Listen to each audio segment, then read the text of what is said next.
day 21, and we get into the relationship between Peter and Jesus, and I love Peter.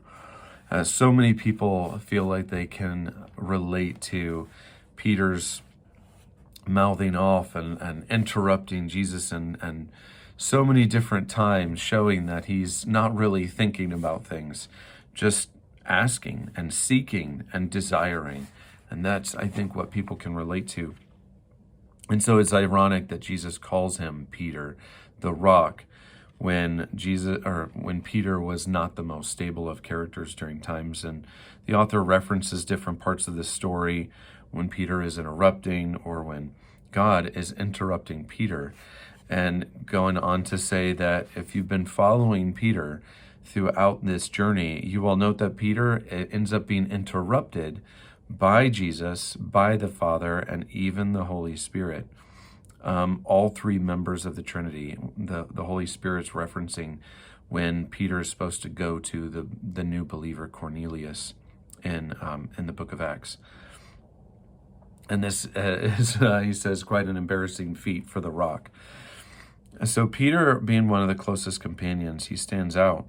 And they say possibly he was kind of an undesignated leader, even though he was designated leader by Jesus, because he might have been the oldest in the group. He was the only one referenced as being married, the only one referenced as needing to pay the tax as well that he and Jesus paid. So it was the combination of this age but audacity that really had him stand out. And his courageousness really comes out many times, but especially during the boat scene. Jesus is walking on water, and Peter, of course, asks, "Hey, if you're the master, then tell me to come out too."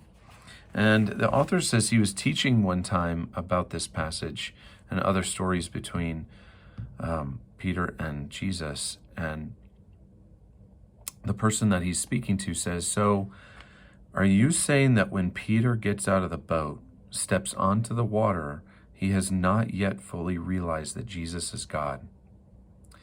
And he goes on to say, that's exactly right.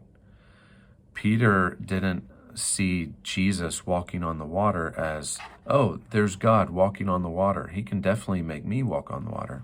No, he's seeing Jesus in his human form and thinking, hey, if that human can do it and he's my master, then he can teach another human to do it. And this is an amazing revelation for us, because it goes on to say, the disciples never doubted that Jesus was human. They never doubted that he was fully one of them.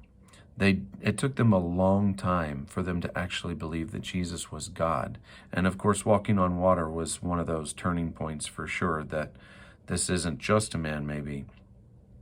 But that's an amazing thing for us, because we think of it backwards. We have no doubt that Jesus is God, but a lot of times we're not relating to his humanity. And it is a profound way to read the scriptures like that and say, if I was just reading this as if Jesus was just a man, how would that affect my interpretations as I'm relating to the disciples' interaction with Jesus?